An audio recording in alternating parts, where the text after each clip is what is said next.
Can you break down for the audience what you think are key components to running a successful security operations team? Yeah, sure. That is in my wheelhouse, as you might imagine, Neil. So not a problem at all. I think where we've seen some really interesting and dynamic changes to the way that people are fundamentally looking to detect threats, right, within their security operations capability. I think the challenge with the existing SIEM market being, in essence, both an enabler and a challenger to being able to ingest and query vast amounts of data has caused an issue where customers are looking to do something a bit different, right? And that something a bit different is what we call, a modernized SOC environment. And for us, a modernized SOC environment kind of has it doesn't take away the need for SIEM, but it just has different ways in which you partition your data, and you partition your data and you focus on that, or on three kind of main domains, right? The first is whole getting data in. That's always been one of the biggest challenges for any security operations team, is how do you get the data from its original destination to where you need it to be, right? And people are doing that in a variety of different ways, whether it's traditionally using something like a Splunk Heady Forwarder or an AWS Firehose, or even using one of the pipeline tools that have come to the market, right? Like likes of Cribble or Tenzir or actually, that's an exact example where there's about 5 or 6 others that are all exactly the same that are coming to the market with a lot of... Get ready for your inbox to blow up. That's right.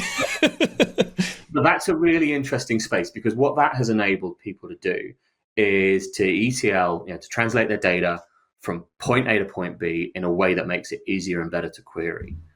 And that leads you on to the second piece, right? So if you're doing that, you've then got the ability to actually store your data in a completely different way, right? Whether you're looking at a data lake or you're looking at, whatever solution it might be for where you're going to store that data, you've then got your data in one simple place. Maybe you've got it in something like an OCSF format, right? That OCSF common schema that we're starting to see get huge traction in the market.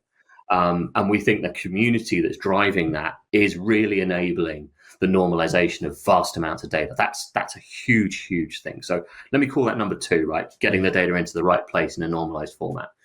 What we're then seeing is people almost wanting to go seamless, right? I say almost because not everyone's ready for that. Not everyone's got the teams and the DevOps capability to do so.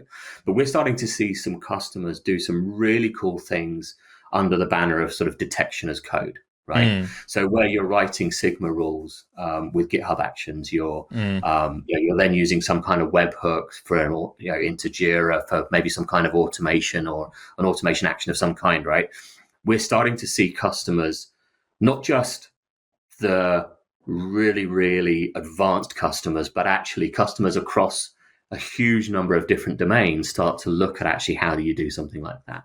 And then the last part, which we think is a bit of a game changer, is automation has always been a goal and an objective. And when in my time at Splunk, we talked to almost everybody about how Splunk saw and could automate workflows and build things out. That's always been a really complex space. But frankly, some of the large language model variants of that have come out recently, the likes of like a Times or a Talk, have just changed the game so much. You go to either of those companies' websites, they're both pretty much do pretty much the same thing. You go to either of those websites and you look at some of the automation playbooks that people have literally dragged and dropped together, and you'll start to see that actually you don't have to be the genius coder to be able to do that anymore. That's become accessible to everybody. So that's what we're seeing, and I think that really ties to the tagline in our cast today, right, around Sec Data Ops. Yeah, because that's what that is. That is, and you can do that to any size and scale, to any organization.